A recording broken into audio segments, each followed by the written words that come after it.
for people like me and people like you. Hey, welcome back to the Gentleman's Talk. Your host with the most, it's James Dean Littlejohn. Who is this guy that's been away for 6 weeks? We don't know. However, I'm back. I'm here to talk. I am here to tell you about my own discovery, my own journey. What have I been doing for 6 weeks? Why did I just fuck off for 6 weeks? What have I been doing? Lots and lots has gone on mentally. Very, very good mental stuff. Some ups, some fucking downs, some roundabouts, some merry-go-rounds. I've been doing all sorts. I think at some point I may have been on the London Eye. I don't know. It's been a roller coaster, but in all good stuff. And the reason it's been so long is because it's a journey that I needed to undertake. Oh, Christ, I'm smashing the shit out of myself and my own thing. There was a couple of negatives just before I finished, which I'm going to talk to you about. And it sort of feeds in nicely into a little bit of the ADHD, which is something that I live with. And there may be people out there that will live with that. And I talk about the rejection sensitivity disorder. And I talk about that. So I'm going to talk about how that works with me. And why sometimes I find things a little bit difficult and what the journey's been around. And I think it's because I was doing like every single week. I don't know. I just felt like I may have been just overwhelming you in the sense of like, what's this guy talking about? You know, I needed that proper process. And plus I wanted to put some things into practice for myself. And, I talk about all this stuff. I talk about accountability. I talk about everything. Smash that drum, bosh, bosh, bosh. I'm smashing the drum all the time. But, sometimes I need to actually take on what I'm talking about and actually put it into practice myself, because it does get a bit difficult trying to juggle life, juggle 3 daughters, a marriage, bloody bills, work, the sort of aspiration to be promoted. All of this takes a lot of energy, as well as just the stuff you want to do on a daily basis, such as, your garden, whatever, your car, whatever your hobby may be. And I've been working, so I've been doing 2 jobs, so I get 1 day a week. So all of this just catches up on you. But it's really, really important that you take the time you need. And that's really where I'm going to break into some good stuff to talk about today, really, because it's given me a lot to talk about. Like I said, I think I was in a little bit of a negative place 6 weeks ago. And I say think as in like I've been on a roller coaster since then. And basically, I think it was I just needed to take that little bit of a break. I knew I was getting irritable with life because I know that I was speaking quite outwardly about what's gone on in my family, which is a real difficult fucking thing.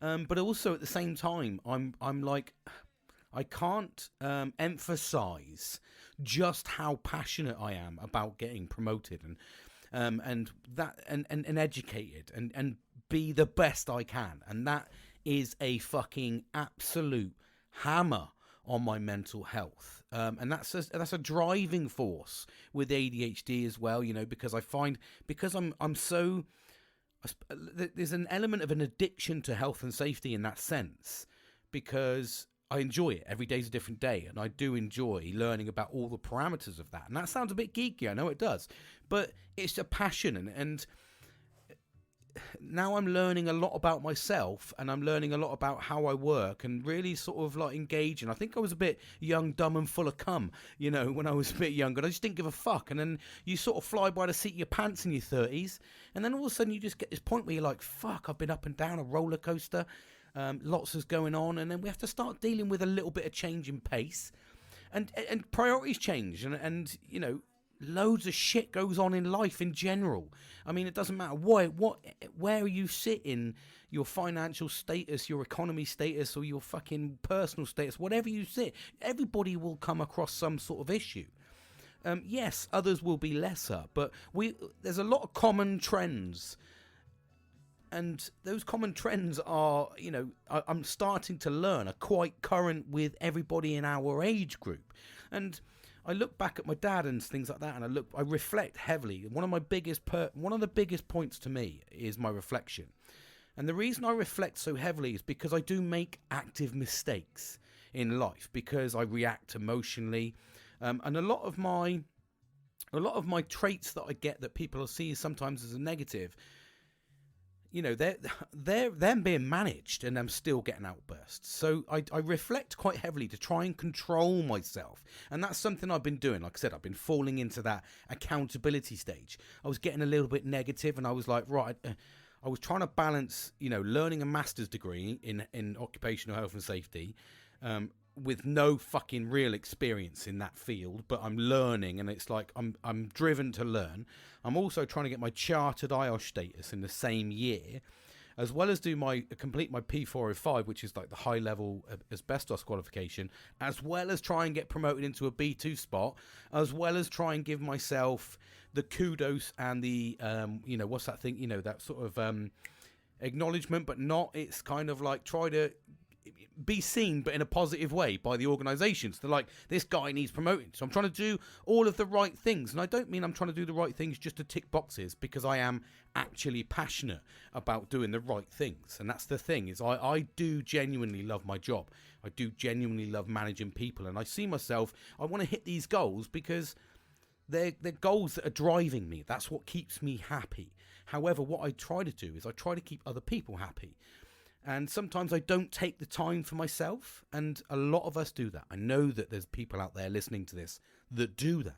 And if anything, when you don't do that and you become that helpful person, what you tend to find is you get taken advantage of by everybody because of your nature, and you take advantage of yourself as well by thinking that you have the consistency and the power and the strength to just keep giving. And you're like, fuck, I need to give a little bit of time to myself, and I talk about this all the time, accountability. I do spend, a good proportion of my time alone. And I choose that, and I say alone. It sounds like a horrible thing. It's not alone. It's like a safe space. It's like I make sure that at least an hour and a half every single fucking day. And I know that's a luxury and people can't get that. And I know that you might have kids, etc., etc. I've been through all of these journeys. So I'm talking as in now I'm trying to do this. But there'll be some way of trying to find out whatever your circumstances are. Find a certain point of time that you can give to yourself. If that's 10 minutes having a shit on the fucking toilet, then do it. That's the 10 minutes. You often, I do remember, and I hear this a lot from mothers, and they say, it's they go into the toilet to fucking just basically shut down, like literally like give me a safe space, even when the kids or whatever and fucking banging on the front door. Normally the husbands or partners or whatever, that's doing the same to say fucking come here, because you do expect a lot from mums in that sense. But anyway, I digress, as I always do. I'm a bit excited actually because I am actually talking to you. And like I said, the reason I pulled away a little bit is just to give myself that time. And I don't feel happy in my current job, which is really horrible because I enjoy health and safety. I just don't enjoy the job I'm in. And that's a real big downer for me because I like to enjoy my job. And the one thing, even when I was a painter for 21 years, I loved being a painter. And I didn't really relish in the aspect of the art side until the final sort of like 4 or 5 years of my 21-year career. And then I kind of went into a different realm. So it just became like a fucking huge overload for me in terms of like serotonin and endorphins. So I missed that. And then what I get the similar feeling, endorphins and the serotonin, the boost that I'm low on, that I need from the ADHD aspect, is it's there in health and safety, because I like fucking learning, and I'm like, yes, that's wrong, we need to do this. I like advising. It's talking to people, it's nurturing people, it's saying thank you. Health and safety can be a really positive place for me, and mentally it works for me because of the ADHD. I like to make people feel happy. Well, I turned my health and safety into not the normal fucking 1990s fucking absolute cockwomble that was at school that got completely and utterly fucking berated, ripped apart, and has a fucking list of people he will kill before he's 60. I'm not talking about one of those health and safety advisors. I'm talking about, I like the positivity. Like, yes, fucking shit happens. We're humans. I get that, okay? I'm the first person to fucking do something stupid. If you say, James, do that, I will fucking do it. And then you're like, dude, you're a health and safety advisor. And I'm like, oh, I know it's wrong. I know this is wrong. That's what makes it even more rebellious for me, because I literally know what can happen. Fuck it, let's go in. That's the type of person I am. So I can sympathise with both sides. I mean, I've provided there's common sense that's used, which a lot of us have avoid of. And, you know, that's another bit that comes in. I get to nurture the people that don't have common sense and go, I'm going to give you the skills to just have a little bit of common sense to keep you alive and the people around you. And it's quite a good role. So you can imagine somebody that likes that whole serotonin boost. What I get out of that is just fucking astronomical, because that's the life. And I know, and I revert back to something that was said to me by my current boss's boss. And when I said to him, you know, I want to get to a B2 in safety, and he's like, why safety? Why do you need to go into safety? And I was like, because it's what I fucking like to do. And then I remember him saying to me, he goes, well, I do computer designs and all this sort of stuff. And I was like, oh, right, brilliant. And he goes, yeah, I said, but, you know, here I am now doing like a HR role. And I went, oh, right. He said, so, you know, why do you have to be a B2 in safety? And I looked at him and I said, are you happy? He goes, no, but I wanted to be a B1. And I went, oh, okay. So you wanted to be a B1 and you took whatever you could to get to a B1. And I was like, yeah, B1s are great. And I said, that's fine. And when I joined the civil service, I would have been happy at C2 in my first 2 years. And I got to a C1 because I fucking boosted myself into my own. I fucking churned into knowing my shit so I could go to an interview and go, let's fucking do this, and jumped into a completely unknown role and fucking literally ran with it.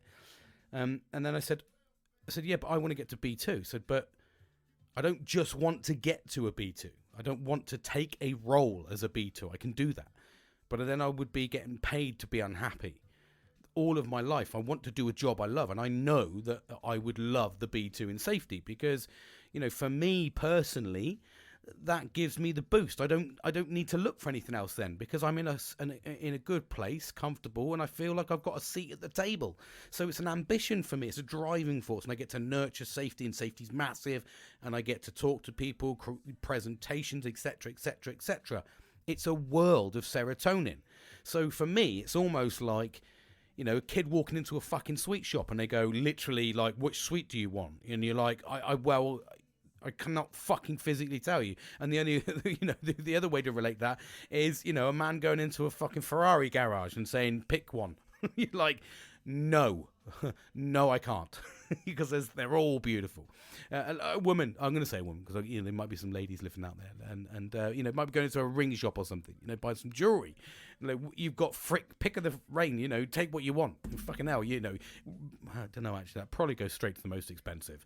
I don't think there's much. Yeah, they'll be like, yeah, but this one's prettier. No, the most expensive. And then you could say, well, caveat that with, you know, the fact that, we'd all do that. Anyway, fucking digressed massively. Went off path, mate. Absolute off piece there. So yeah, you know, so I said I want to do it for the right reasons. And that's where I sort of got to. Anyway, so I reflect back to that. And anyway, I talk about it, I revert back. That's reflection. And that's one of the things I learned massively was reflecting. And I really enjoy it, actually. It becomes it's 100% a learned habit for me. I'll talk about that going over the 3 months. And for me, because I've been sticking to it, I feel healthier.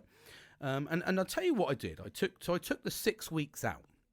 6 weeks specifically. There's been about 3 or 4 times when I wanted to come on and I've had real good topics in my head.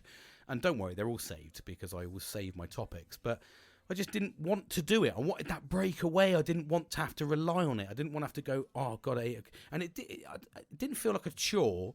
But it's really hard, and I will say it's really, really fucking hard to constantly talk to a microphone and not get feedback. It's really hard. And then, especially when I've got ADHD in that sense, is once I lose that serotonin. So sometimes I wanted to give myself a break, and I wanted to see how I reacted as well. So part of this journey was to see, was I doing it because I wanted someone to say to me, fucking hell, doing a great job? I don't know why I went like that. Or doing a great job, or did I want to see if it actually positively benefited me? And there was times when I was going through the journey through this last 6 weeks where I was like, oh, I could talk about this, and I got excited, and then, you know, I went, oh, no, wait, just wait. So I knew that I needed that process, and then I also knew that I was going to come on, and I hoped, and one of the other little sort of journeys, milestones for me was to dive in and see how I incorporate, how I dive back into the role, I suppose, of talking about men's mental health.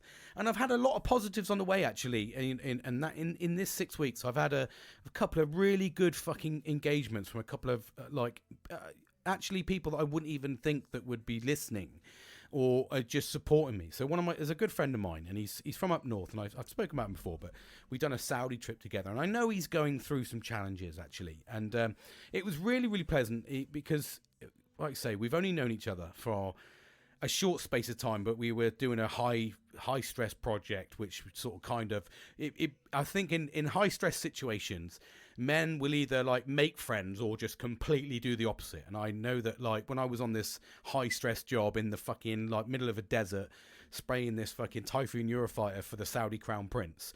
Did name drop, okay? But it was a big fucking task. And we got jumped in, complete unknowns. No one knew what they were doing or anything. And it was like, it was out of the parameters for spraying. It was a real difficult job.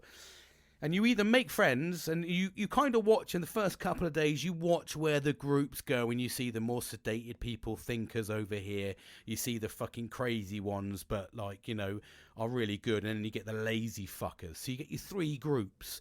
And the real people that need to really talk are, not the lazy ones. They can go and do what they want. They just get a bollocking. They're normally the ones that get into a fight with the ones that are crazy but good.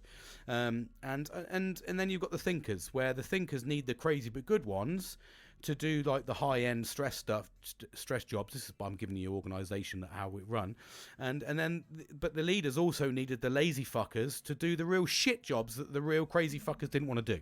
So you can imagine, where do I fit in that fucking crazy group? I've said it, I've dropped it, I'm in the middle, I'm crazy. So I do pride myself, I'm a very, very good painter. I love it. I take it with I take it with a lot of pleasure that I got for 21 years of doing some very high profile jobs, because I loved my job. I did genuinely love it. And anyway, I digress. But we got pulled in, and he fitted into this group. So this guy was in the same group as that. Absolute batshit crazy. A couple of times we did clash because you've got high tensions. I did actually nearly have a fight with the lazy fucking group, which was quite hilarious, because he said that I got a run. I didn't get a fucking run in the paint. It was another fucking colleague of mine. It's because I tried to help him by reaching. And anyway, he blamed me, so I just basically fucking booted off, and that was very close to a fight, which was hilarious. And everybody called it. Everyone said them two are going to clash. He's lazy. James is quite vocal about lazy people, which I am fucking vocal about people. One thing I cannot stand is laziness. So I'm very vocal about it, and I'm like, you're being lazy, you fucking lazy penis. Anyway, and we fit into this group, so we latched on. We did some crazy fucking stuff. It was a full banter time. Anyway, and he recently engaged with me over this period. He's like, I haven't caught up, I haven't heard you from a while. And he obviously didn't know I was taking a bit of a break. And I was like, oh mate, yeah, just taking a bit of a break. And he gave me this really nice feedback saying, look, dude, I love your fucking voice, mate. It's brilliant, and I like listening. And, if he's listening, thanks, buddy. I really appreciate that. Did give me a massive spur on, actually. And, and also acknowledging the fact that he was open about his own mental health. And I know he's going through some challenges. But what I will say is we all go through these. Life's there to test us. I know that everybody that's around me, I don't feel uncomfortable with them knowing that they're going to do anything silly.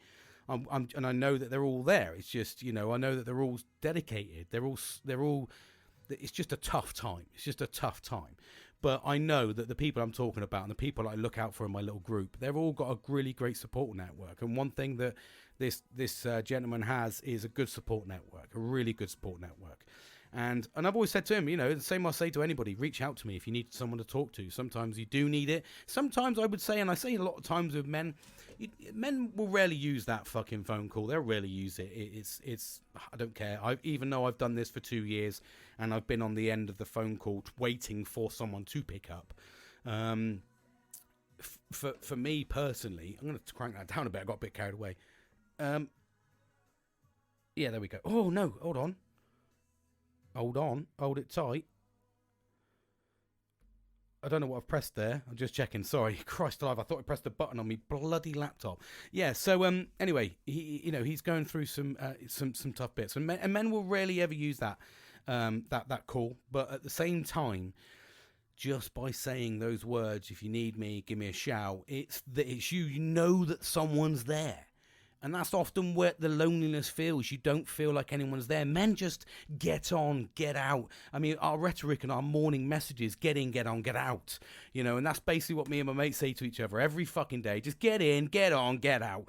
And that's our fucking rhetoric. And that's basically what 2023 is for us. Get in, get on, get out. And because we don't, it's just do what you need to do. Get the fuck in and get home and spend time with the loved ones and the friends and making the memories. Just fuck work shit. Do the best you can in your ability, but get in, get on, get out. And I say this all the time, but you know, he's very much. It's just that whole. He feels like he's got someone there. And I said, mate, you've got someone to talk to. That's the main thing. Hold on a second. I'm just gonna take a sip of this. I've got some lovely gin on the go tonight. Chin, chin, gin, gin. Anyway, so it's really positive news. I was just waiting to knock that over. Setting up, see, because I've not had full setup. I'm trying to juggle myself around this new setup. And so I just want to make sure he knows that he's out there, and thank you for listening. You're doing an amazing job, just like everyone is around that I speak to on a regular basis. They really do. And I know we all go through some tough shit. We really fucking do. Everybody does, though. Everybody does this. And I always say this. You know, you're never going to be the first and you're not the last. And that can sometimes come across as a bit negative, but it doesn't. What I mean is we all go through these things. Everybody feels some sort of challenge, but there's no point in that challenge process where you can't talk about it. You can't open up about it. You can't let people, you can let people in a little bit just to try and alleviate some of that pressure. That's the most important thing. And that's what I always try and progress with people is, it doesn't matter what's going on. Just reach out if you need it. And if you don't need it, just let you know that it's there. 110%, 24/7, 365 days a year, baby. All the time. That's the key part. When you let those people know, that's nurturing the right friendship group. And you go back miles and miles and miles. We go back fucking 2 years when I started this, 18, 19 months, whatever it was. And I talk about that. It's nurturing the right people around you. You listen to my first podcast and I'm so fucking negative. I hate the people around me. I was a horrible fucking place. And now I've had some dips. Of course we've had some dips. Fuck, we have dips in life. But here we are. We're talking. We're opening up. We're nurturing that. And that's the most important part is we keep evolving. We keep developing. We keep adapting. That's what we need to do. You adapt and you overcome. I got into that shit state about 6 weeks ago, which led into this little break where I was just being really negative about life and I felt really fucking bad about my daughter and I'm still waiting for that to happen, which is fucking bonkers. Fucking hell, man. It's a year and a half on. Do you know what I mean? I shouldn't be waiting for the Rosas to do something about that. A year and a half after the incident. Anyway, and that's it. And do you see how quickly that can come back? Let's put that down. Okay, that's in the process. But what I needed to do is just, I was going through all those motions and I needed to be strong for work. I needed to prioritize. I always talk about accountability. I always talk about prioritization. Making yourself number one is the key goal here. Making sure what you do is number one. So I did that. I just parked this. I parked everything as well, by the way. This wasn't just a park the podcast for an hour. Everyone's like, can you not fucking, I parked everything. The only things I continued to do was go out on my Wednesday nights to play snooker with my best mate. That's the only thing I continued to do because I needed that break. I needed to concentrate on work, and then after work I was doing a bit more on my masters. I was trying to just get those in motion, and I had to prioritize. And that's where I talk about your mental health. Look at where you need to prioritize. Do the things that you need to do to make you happy. And one of the things, like I said, all the way through that 6 weeks, I carried on reflecting. In my reflections, I still took notes down. So I've still got my notes in my notebook. I'm still writing down my thoughts. And I was still writing in my notes for stuff to talk about in my future podcasts. And that's the beauty of allowing... Just hold on 2 seconds. We need to appreciate this tune. Dr. Dre's dead. What a tune. What a tune. Eminem. So, and like I said, all the way through this journey... And this 6 weeks, I've had engagement with, like I said, my mate reaching out to me saying, I love your voice. It's good stuff. I've had an ADHD psychiatrist on TikTok comment on my podcast and said, I love what you're doing. Great work. I've had a couple of other friends say to me, you know, what's going on, and just general chat, nothing crazy. And it was just, I was just like, yeah, just taking a little break, mate, just prioritising, you know, talking about the right things, giving myself that time that I really, really needed. And it was just making sure I got things aligned. And in this 6 weeks, I've achieved a lot mentally, physically. I've lost a bit of weight. I've got into my sauna blanket, which I managed to I can't remember. I don't think I've told you because I don't think I've had it that long. But I was looking. Oh, hold on. Something's gone on here. That's what I needed to do. My computer wasn't on, so it just sprung at me. So yeah, I bought a sauna blanket. I was on the lookout for one, and basically managed to pick one up on eBay for £95 delivered, practically brand new. They're £450 in the shop. So I treated myself to that. That was my treat out of my annual my sort of work bonus for going above and beyond, which I got. So I treated myself to that. I built a cold shower, and I'm starting to do a bit of therapy. A bit of hot therapy for my muscles and my back, and it's helping me lose a little bit of weight, feeling a little bit trimmer because I'm dehydrating, and then jumping in the cold shower for that blast of cold air straight from the garden hose, taking me back to the 1980s. We used to drink out those fuckers. Legionnaires disease had fuck all on us when we were in the 80s, and I've just been giving myself a little bit of time. So I've been developing a new routine, even to the point where I've adapted over the 6 weeks.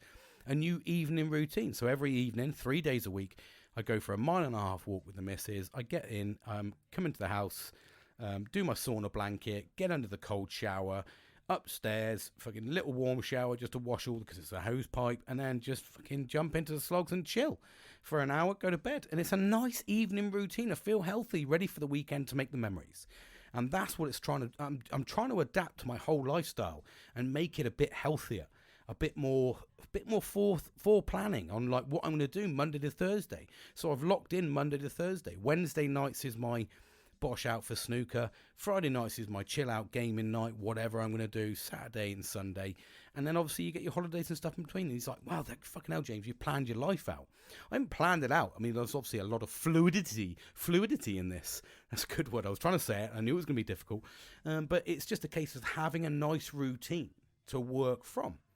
And then if anything moves aside, well, it'll only be moving aside for a positive thing, like going and doing something, making a memory somewhere. So if I've got a general routine on how I eat, sleep, and function, if something needs to move to the right, it doesn't matter.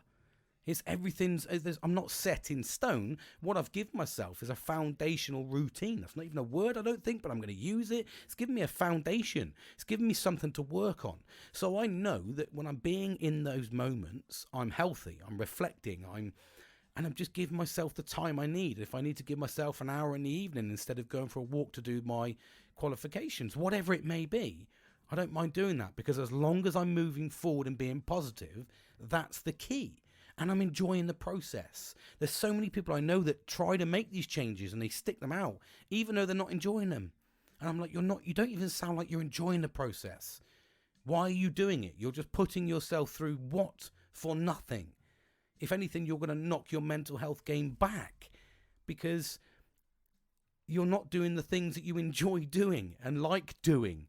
And if you're not doing what you like doing, what's the fucking point in living? You're just wasting time doing things you don't want to do. Sometimes we don't have choices, but if you have a choice to do something that you like or don't like, then pick the don't like and make yourself the priority here. And that's what I've done. So you've got to give yourself that time. And it does. It kicks in other mechanisms as well. Kicks in other people reaching out. It takes away the monotony and the sort of too much routine and just breaks it up a little bit. Gives you a little bit of food for thought. I know that what I did over this time period was I reflected heavily on my previous podcasts. And I used that as a lot of information, a lot of data for myself to say, how do you feel now? Sunday, what are you doing? And 9 times out of 10 on that Sunday, I wasn't doing fuck all. I wasn't like I was doing something. I don't mean to shove that in your face. What I was doing was actually I started, say, my reflection early, or I was like, oh, spot a pot around the garden, or I might go and sit down and do something I haven't done, or go out for an extra walk with a dog. It doesn't matter. I did do things, but it was out of the norm. And I didn't enjoy the routine, because I was like, I like setting up for here for 8 o'clock. I like talking for an hour. I know that once I finish talking, I get to relax because I feel like I've emptied, I've opened up. And that's like I said to you, that's my key to my mechanism. I'm talking to however many, I'm talking to you all, but I don't feel like I'm talking to you all. So it's not that kind of, I don't know. I've relaxed into doing it normally, and what I've been managed to do is actually been open and honest about myself to other people. So that's a positive, and it's all working. It's all tirelessly. It does take time. Mental health does not get cured overnight. It doesn't pick the right people. It doesn't tell you what time it's going to strike. It is unpredictable, and that was evident over the 6 weeks. There were some times where I felt shit. I mean, I do recall I was working, so I did a full week at work. Then I did a second job on the Friday and a Saturday, which was like manual labour painting for a friend of mine. And then that broke into a Sunday where I did another job that I'm doing, and it's another manual labour job. And then I went into a full week's work. And then I got to the Saturday, and I had that one Saturday off, and I was fucking exhausted. But that week that I'd gone in, the second week I'd gone in after all of that week of hard work and weekend full working, and I know there's people that do this constantly, and I do have a lot of admiration for them, but I was fucked. I was so angry at life. I was like, and I was angry at a lot of things in the whole cost of living crisis. Why the fuck do we need 3 fucking jobs to survive? So I went into a bit of a dip there. I went into a dip. I need to confront my finances, and I've been slowly trying to do that, and I've actually been trying to develop internal mechanisms to allow me to try and function with that and understand the finances, because I don't deal with it, and it's a very, very sore subject with me. I just don't like facing money. I really hate it. It's probably because I spend to make myself happy, and I don't really want to know that the tap is going to be turned off. I just want to keep going. I'm just like, I just want to keep being happy, and that's a fucking absolute that's a bell ringer for the old fucking depression and PTSD and ADHD, whatever, mental health. That is one of I think it's a common side effect to mental health is you spend money frivolously because you fucking you're searching for that happiness. You're searching for that serotonin. But you don't get it. It's so short-lived. It's fucking like a firework. It's like, click, buy, it'll be here tomorrow. Boom! Tomorrow comes round. Don't even know what I ordered. It's done. And then you open it and you go, bleh. It's not as, because it was yesterday when I wanted it. This serotonin now wants something different. And I think that's a mix. And do you know what I've learned tirelessly over this last 6 weeks is my ADHD. And I sat down, I had a bit of a long conversation with the missus the other day, actually. We just sat down Saturday night. We had a couple of Lambooners, a couple of beers, and we were just chewing the fat, and we were should be chewing my fat, we. So I had to chuck it in there. That's Tourette's. And so we were just chatting away, and she was like, because I've lived away for so long, and then I've only really been living in the house for 2 years as a full grown sort of dad adult trying to fucking be a normal person, if you like, in a crazy world. And she said, I didn't realize just how bad you are. And I said, what do you mean? And she said, you did you went all in on those paintings that you were making, those glass bottle paintings, spent £500 in fucking 4 weeks, had absolutely no return, and never done another one or tried to sell it. And I'm like, yes. And then she's like, but you've done that with your moss wall. You did that. You were going to make them. You've never done them since. And that was £300-400. And we went through this list of stuff, and she was like, you've got down there cry cut machine. You said you were going to make stickers and stuff. You've never done anything. You've got an airbrush in there. It's brand new. You've never actually physically used it. And I was like, no, but I just thought I might have wanted one. And she's like, you're fucking crazy, mate. No wonder you're in the shit. She's like, you just don't, I just see things, but you go all in, you do an amazing job at something, but once you're done, you're done. She's like, it frustrates me and angers me because you do things off the cuff without even thinking about it and just do it, and it happens. And then she said, and then you just bin it like it's nothing. You're like, yeah, well, I've done that now. I don't need to do it again. And I didn't get the serotonin fix. I didn't take this. She was like, yeah, but you did it in 6 weeks, mate. You're not gonna You're not going to fucking go viral and make millions in 6 weeks. I was like, you tell my fucking brain that, mate. You tell my fucking brain that. So it was nice. It was interesting in a sense in the 6 weeks because I think I proper slowed down on everything. And that's what I said. I took time out. I genuinely took time out. Just concentrated on listening to the family, listening to the house, seeing what's going on, just seeing, just taking a step back, but not taking a step back to move into another seat, not getting from my work seat into my podcast seat, into my car, whatever. Not sitting in a seat, just sit down, listen, sit in the background, listen to my family. Are people happy? Are they happy? What's the general buzz around the house? And I don't think a lot of people do that really. And I hear little bits and bobs, and I don't know. It's just, it just kind of, when I sit back, I think about things, and then I go, that's a little bit of an issue, and that's a bit of an issue. And what it did do was it kind of opened things up a little bit in the house as well, because I was listening, and I wasn't shutting myself down, because that's another fucking massively bad side effect for PTSD, is you just shut down. And there'll be people that can relate to this. I know, like I said, I was talking about my friend who came to Saudi with me, and he said, yeah, sometimes I just shut down and go into my bubble. I'm like, that's okay if you have that as a safety mechanism, but just making sure that you're not going into that bubble in negativity and manifesting negative thoughts while you're in that bubble. If you're taking that safe space to quieten down, which is what ultimately I do get very stressed. One of the massive drawbacks to PTSD is and probably an element of ADHD, I don't really know, is like lots of noise. I can't deal with lots of noise, which is crazy because I'm a sports fan, but I just can't deal with lots of people, lots of noise, lots of visuals. It just fucking freaks me out, but so I take a lot of my safe space just to be able to pull myself together, get my thoughts collected, reflect heavily on the goods, the bads. How can I make the bads not happen again?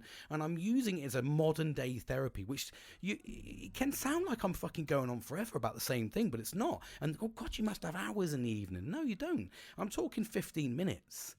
I'm talking take yourself out of somewhere for those 15 minutes to sit down, reflect, put some music on, do whatever you want to do that makes you happy. Fucking go and knock one out if that makes you feel happy. And most of the time it probably does. So, if whatever makes you happy, if it makes you happy, bash it out. Bash that fucking Barry. Give him a fucking wallop. Chill yourself out, mate. That's the main thing. And, if you've got to choke the chicken to get to where you need to put... I'm going to go on for innuendo city here, innit? You've got to bash the bishop. You know what I mean? If you've got to fucking play with the old trouser snake, you fucking crack on, mate. So, yeah, it kind of, you've got to do what makes you happy. And that's one of the things I'm trying to find. Sometimes you have to pull yourself away from the routine of life. Give yourself that thought process. I reflected heavily.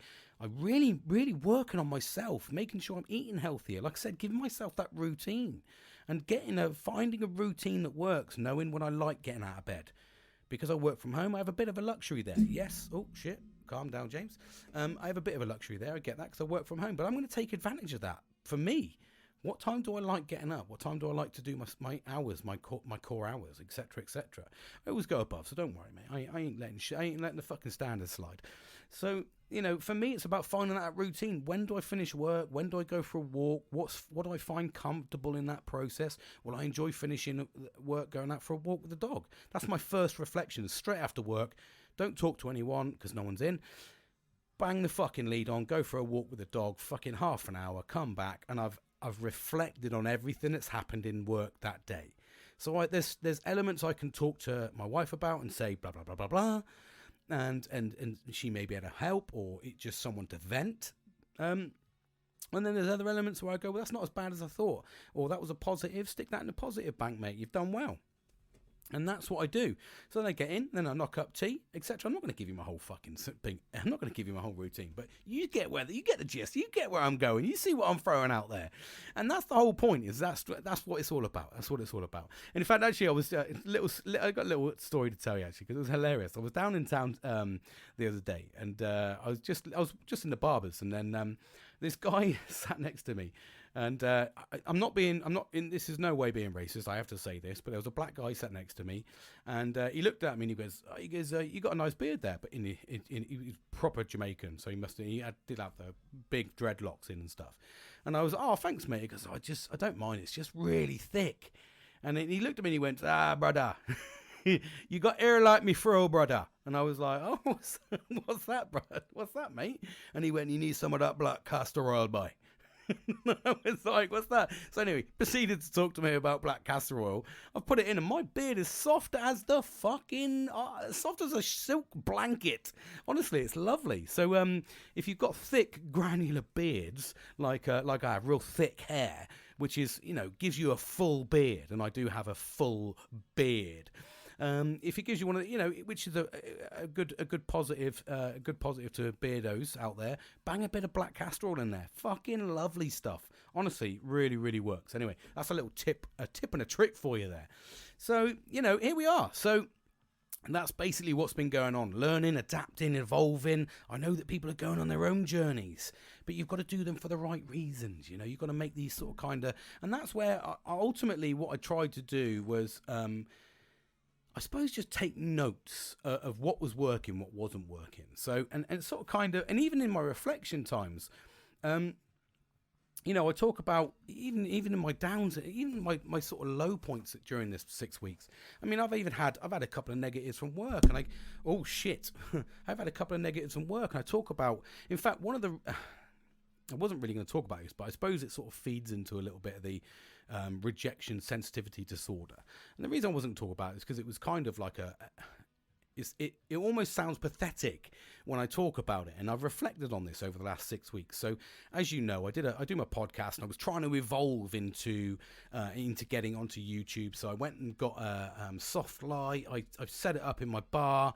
I had everything perfect. Moved it all around. Got an on-air sign in the background. Really went above and beyond. First one, fucking absolute dream. Don't know how, but it pulled off lovely, and I thought that's really, really good. The lighting was a bit poor. So the next time around, I'd obviously bought this softbox and everything and got it installed, and the whole video failed, and I got so fucking upset with myself that it had failed, because it was just poor lighting, was really fucking harsh. It didn't record fully and stopped because basically what happened was my memory was full on my card. So when it was in the recording, because I was recording it straight off my phone, a bit amateurish, but again, I'm on an amateur's budget, so it shut off after like 8 minutes and didn't tell me, because I was just in the flow of doing my podcast and the camera was just in front of me. In fact, no, it was on my like a fucking handheld stick. You can put it on a tripod, and it spins around and looks at you and follows you. It's a DJ thing. My dad gave it to me. Actually, it was a really good one. And it tracks you. So I put it in front, and I just carried on tracking, but the back of the phone, the actual screen, was around the back. So when I obviously got up and concluded, I was ready to upload to YouTube, knowing it would take a long process. And then as soon as I opened the phone, it said not enough memory, and I looked, and it was an 8-minute video. And that really deflated me. And I talk about rejection sensitivity disorder because I get it a lot, and that's because I'm very emotionally driven, and I do take a lot of things to heart, a lot of things personally, and I don't mean to, but I think that some people even can pick up on those traits quite quickly. And it was, even through that, just that knockback alone made me take a week out. Then that week turned into, I needed to do this, and this, and I wanted to prioritize. And it took a turn for the positive, because I wanted to try and find out how to get myself out of the ditch I was in. Because I was like, fuck the podcast. I can't be arsed with this. Fucking fails. Every time I try and elevate myself. And then I went into this whole spiral of going, this is why I'm fucking held back in all my jobs. And that's where, relationships, friendships, everything just spiraled. And this is the dark side, if you like. I spiraled into overthinking everything. Nobody was interested. Everyone just takes advantage. If fucking my job just want to hold me where they are because of the level I'm at, and they don't want me here. They want to, you know what I mean? And that's how it felt. And I'd heard a couple of rumors at work. In fact, one of my I was a bit put out by this. I'm very passionate about my job. I am very passionate about what I do. Everything I do is with passion and, you know, commitment. I do a bloody good job. Everything I try and do, 110%, Mac 10, everything I do.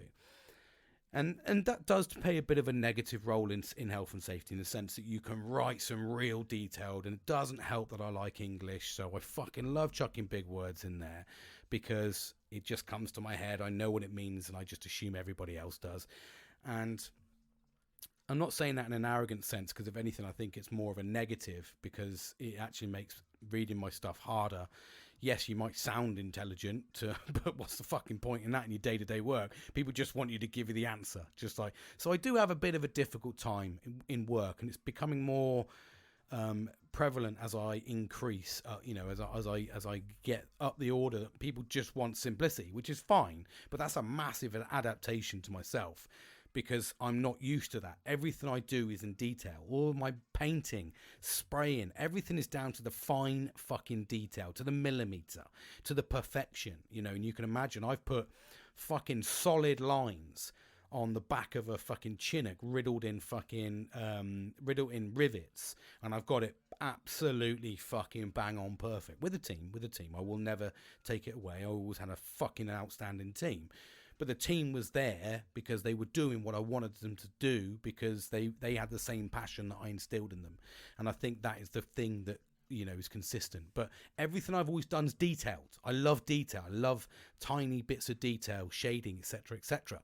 So I look at the granular detail of my job. But anyway, so I got a comment that was made to me, which was a bit of a negative one. And that sort of, these little comments like this that sideswipe me, and I shouldn't. It sideswipes me because I do get a bit passionate about my job, and I was told by my bosses basically that you should you need to start you need to unjames it. It's basically before it goes up, it needs to be unjamesed, because basically James has put in every detail. People that haven't done shit, people that should have done shit, people that fucking haven't and should have, and now, you know, it went into a spiral, and I was just like, okay. But I took that personally. Maybe I shouldn't have done. Maybe that's something to chuck out to you. Should I have taken that personally? Should things be unjamesed? You know, noting that, you know, the granular details often saves people, especially when it comes to safety. And I always say this to my boss: you might want to unjames it, but at the same time, when you're stood in the dock in health and safety, I can confidently say that I've done everything and it's written down. If you can't say that and you missed a detail because you didn't use mine, that's up to fucking you, buddy. So it's a bit of ass covering, but you need that when you're dealing with fucking health and safety, because the reality of dealing with health and safety is, and I go back to this boring little topic, is you're very accountable. You know, it's like a train driver. You know, you've got all those fucking lives, and if you write the wrong thing down, or you know, tell someone to do the wrong thing and they go out and fucking kill themselves, you're liable, mate. You're the one that's off. You know, so it's right down to how you word things. So you need to be detailed, so it's all in there. It's that legal stuff as well. So I've learned all that, and that doesn't help as well. So there's a lot of negatives to learning, and I'm understanding things. But anyway, I talk about so there was 2 cases of RSD throughout this last 6 weeks, and the first one was the podcast, and that led into a lot of positivity. And then the second one was a couple of incidents that had happened at work, or just comments that, you know, sideswiped me, you know. And I don't think they're called for. I take them a little bit personally. I think the other personal one was my boss turning around to me and said, bearing in mind, we do objectives, and I've wrote 8 objectives, and it's my career. All you've got to do is read it. Do you agree? Fucking if you don't agree, tell me, and then tell me. You know, it's a conversation starter at the end of the day. Anyway, I wrote a lot of words down because I was like, you know, it's my career. I want to fucking show that I'm learning, adapting, and evolving, and I want to prove it in my own PAR. Anyway, he said to me, well, James, I did read the first one. But after 3 hours and nodding off 3 or 4 times, I didn't make it to the second one. Now, again, hysterically, yeah, he probably wrote too much. But it's my career. So all you've got to do is fucking read and comment, mate. And it was like, everyone else, I'm going to put bullet points. Well, you put what you fucking like, mate. But I want to know, people know that I'm doing everything properly and I can articulate it. Anyway, so I do take things a little bit personally. And that sort of feeds into the RSD. And I think that's the stuff I'm trying. Sometimes when you take the time out, it also gives you the ability to understand and reflect properly on the negatives and the negative feelings you might get. So what I do is, and I think that's just, if anything, more important actually than trying to reflect on just the positives, because positives will naturally instill, because it's a positive. You've got a serotonin boost. There'll be a really good memory attached to that. But we often suppress the negatives, which is why PTSD takes so long to come out, because some of us, like me, and I know that there'll be people out there that, you know, have seen an incident, had an incident, been part of an incident that's, you know, caused a trauma to their life, and they've suppressed it, and they've just suppressed it and suppressed it and suppressed it. But, you know, at the end of the day, your mind, you know, if you keep suppressing it and suppressing it, at some point in that suppression, there's going to be a weak point to you squeezing it. And eventually that's going to start seeping out. It's like squeezing. So that's the easiest way to. It's like having a doggy bag of shit and giving it a fucking squeeze. You know, keep squeezing it. Something's going to fucking pop out eventually from somewhere. It's going to give you that fucking woohoo. That's a fucking hooper. You know what I mean? So it's gonna give you it. So you've got to be careful how much you suppress your PTSD, how much you suppress your mental health. You have to be careful, because you can only keep squeezing so long. And then what happens is, when you squeeze that out and that shit comes out, you know, the stuff that you've not dealt with and the issues. And I think this falls across the whole spectrum of mental health. If you keep doing that, what happens is, and I refer back to I call it that dark cloud, you know, that mist, that fog over your eyes. And it just seeps into the fucking parts of your brain and then starts taking over. You start getting negative, you start getting angry. You start getting fucking feisty. You start getting angry at life. You start getting sad. You start getting emotional. You start reacting.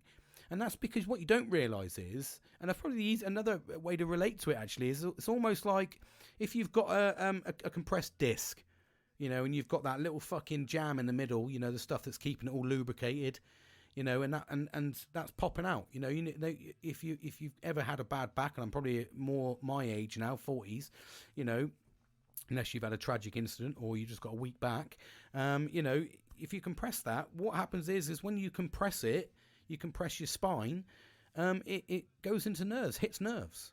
Well, it's the same as mental health. What happens is every now and then you'll hit a nerve and you'll bosh, react. You know, fucking bosh, drunk, smashed. Fucking drink, now drink's a problem. Drugs, now drugs are a problem. And every time you do these things, and then they become learned habits. And then that negativity manifests. And I've been an angry fucker for like 9 years. I know I have. I know I've been angry because I've never been more relaxed than I've ever been the last fucking 6 months. Yes, I've had flare-ups, but internally, the most relaxed I've ever been. I feel comfortable in my job. I can do it with my eyes closed, which is a good place to be. I feel comfortable in my house, feel comfortable with my family. You know, there's things I need to work on financially, etc., etc. That's just general stuff. And, you know, when you're raising 3 kids, you know, in a fucking cost of living crisis, or however many kids, raising a kid in a fucking cost of living crisis, you know, so you've got to take, it's I fucking broke into talking about fucking cost of living crisis and threw me mind there. But, you know, you've got to keep going. You've got to keep going. You've got to try and, if you keep focusing on the positives that are naturally there, and sometimes when you let that shit go, and you know your PTSD, and you don't deal with those problems as it squeezes in, and you start fighting, you start getting angry, you start drinking, you start taking drugs, you start your lack of sleep, which leads into complacency, injuries, it's just a massive spiral. It's like a little snowball at the top of a fucking mountain, and you just give it a little push. It's an avalanche at the bottom. Because that's what happens. And whatever sort of description you want to use on mental health, they all result in the same fucking way. They're catastrophic at the end. So we need to find a point where we look after ourselves and we do the right things. And that is what, you know, ultimately that's what I'm talking about. Doing the things that make you happy. Doing the things that make you smile. You know, reflecting on the bad things so they don't happen again. If there's a bad relationship, make sure you stay away from that relationship or that friendship. And you reflect, was that bad enough? Can we get over that? No. Well, fuck off then. Move on. Move on, big boy. Life's too fucking short, mate. Life is too fucking short. And the sooner people realise that life is too fucking short and it's moving at a super fucking fast pace, you've got to enjoy it as much as you can. There's no room for error. And if you're wasting your time with having those negative people around you that really don't give a fuck about you, that are maybe using you to get you on their own path, and I've had many of those leeches use me to get to their own career path. And I'm not saying that as like, look at me, because that's not what it's about. I'm just saying you'll get that. So for me personally, you've got to do the right things and make you happy. Do what makes you happy. If it's not making you happy, stop fucking doing it. If that person isn't making you happy, stop doing it. Everything in life, if it's not making you happy, find a way out of it to make yourself happy. Because if you wait till the avalanche, you're fucked. That's when we get problems. And ultimately, and that's what I've done here, I've taken accountability for myself. I've been proactive in my own mental health. I've prioritized the things that I know needed prioritizing. And I've tried to come out the other side, and here I am now, fresher, fuller, list of stuff, because I've still been doing the good stuff. I've still been reflecting. I've still been trying to be happy. I've still been trying to give myself time to sleep, rest, and do the fun things. All of these are really key, important aspects that you can't forget. You need those foundations, you need the roots of your happiness, never need to change. Every now and then, if you've got to cut a branch off, cut a branch off. Do what you need to do to make yourself happy. Because it's a fucking shit world. And you can't do it alone. I don't give a fuck what people say. If you're doing it alone, you're fucking wrong. You need to do it with people. We're social people. We're interacting. We need to make those memories. Those memories, if you do it with other people, they're just better. They're more better. That's an old shit word. Anyway, I'm going to leave it there because I'm fucking dribbling on. I am dribbling on. You've had a fucking plethora of fucking stuff here. But I hope you've been okay. I truly, truly do. And I hope you've all been positive. And like I said, there's lots of stuff to listen to. So, don't be afraid to revert back. Maybe you need a freshener. Maybe you need a little cheeky livener. And, just keep that positivity going. And, I look forward to talking to you all again soon. Take care, everyone. And keep those positive mental health fucking prospects going. I'm dribbling on. Love you.